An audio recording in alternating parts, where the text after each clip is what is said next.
project we're working on today. We're adding leaf springs on a 1-ton Ford Transit van here. This van, obviously it's an electrical van, as you know from some of my other videos, is running right at the gross vehicle rating currently, as most electrical service trucks are, which is probably fine. But it's hard to tell from the way it's sitting, but visually the back end is hanging pretty low. So just to try to level it out a little bit, get a little more ground clearance so it doesn't drag going into parking lots, we're going to add a leaf spring kit to this.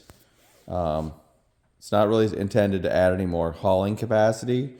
It's just designed to make it haul what's in there a little better. So I'm not sure on these vans, when you buy them, they come with just 2 leaf springs. I think it's a primary and like an overload helper spring, if you want to call it that. But either way, I don't think 2 leaf springs is enough on a 1-ton van. So I'm not really sure why they do it this way. The old 1-ton Econoline vans, or the 1-ton Sahara vans, or any of the other 1-ton vans all have 5 or 6 leaves on them. So I'm kind of perplexed on why they do it this way. I mean, these vans really drive nice, and they're quiet, and they're smooth on the road, probably because the leaf springs are so light in the back. So I'm not sure what Ford was thinking, if you want my honest opinion.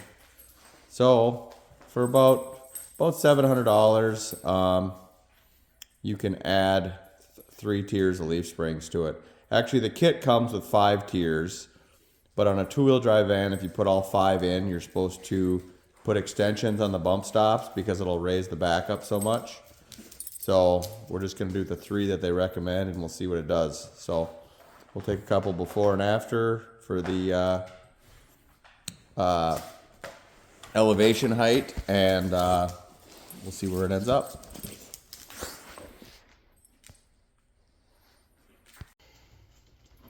Try to get an angle here without the dog attacking me. We're about 12 3/4 to the front of the utility box, and it's about 11 3/4 to the rear of the utility box, or to the rear, well, the rear of the body, I should say, right by the bumper. This side is showing closer to 12 3/4 in the rear, and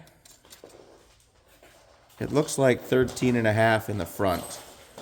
So I'm gonna write these numbers down. The way the floor drain is and the slope, I think that has an effect on where we start and where we finish. So just gonna write everything down, and we'll have some good baseline numbers for all the way around the van. So we'll see.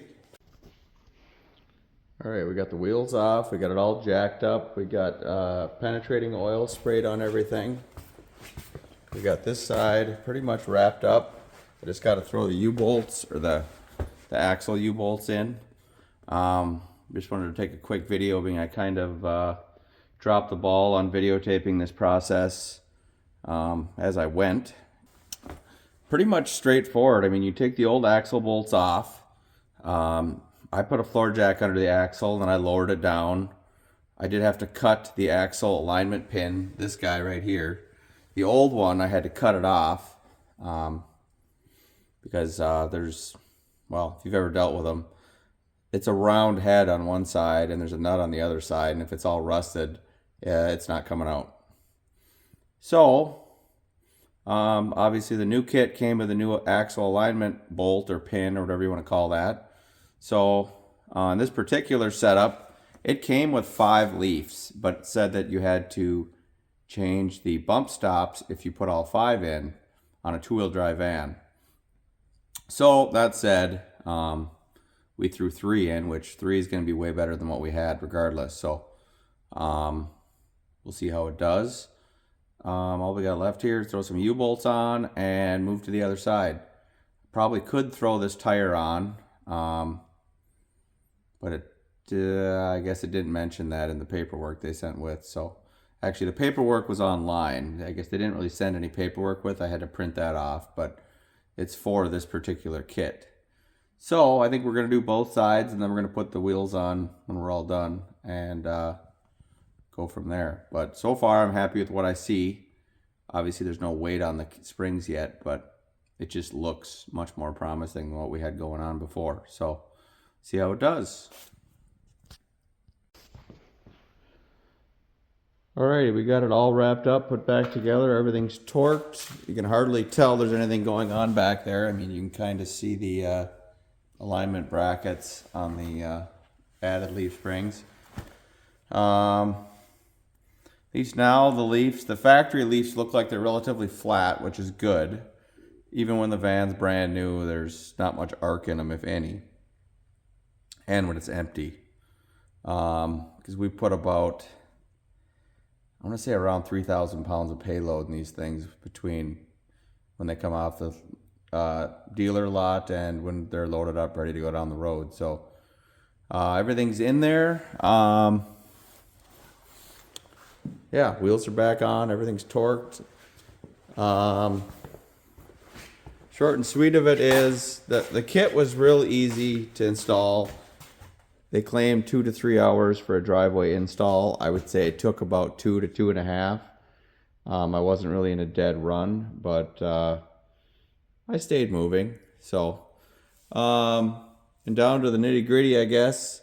We gained, I have all the numbers written down. Maybe I will post those on the video. But we gained about 3 inches at the rear bumper,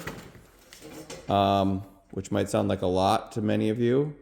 But when we started, the rear bumper was an inch lower. When we're talking measuring from the bottom of the utility body at front and back, the rear bumper was an inch lower than the front, just in the distance, that 10 feet of utility body. So we gained 3 inches in the back, and we gained about 1 inch in the front. So this is huge, because right now this van is not really loaded. I mean, it's loaded with 90% of its normal stuff, but I mean, sometimes we throw a bunch of extra stuff in to get a job started or whatever. So it's nice to be a little bit, to not be hanging downhill right out of the chute. It's nice to have a little bit of room to move before the thing is dragging the rear bumper on the ground. But 90% of its life is going to be loaded just like it is right now. So, but yeah, we gained about 3 inches in the back. So that puts it about 1 inch high in the back. So we've got about 1 inch of rake is kind of the best way to word that. So we gained 3, which puts us 1 inch above level, let's just say. All in all, I guess I'm really happy with the kit. I'm excited to get this thing out on the road and do a test run and see how it does.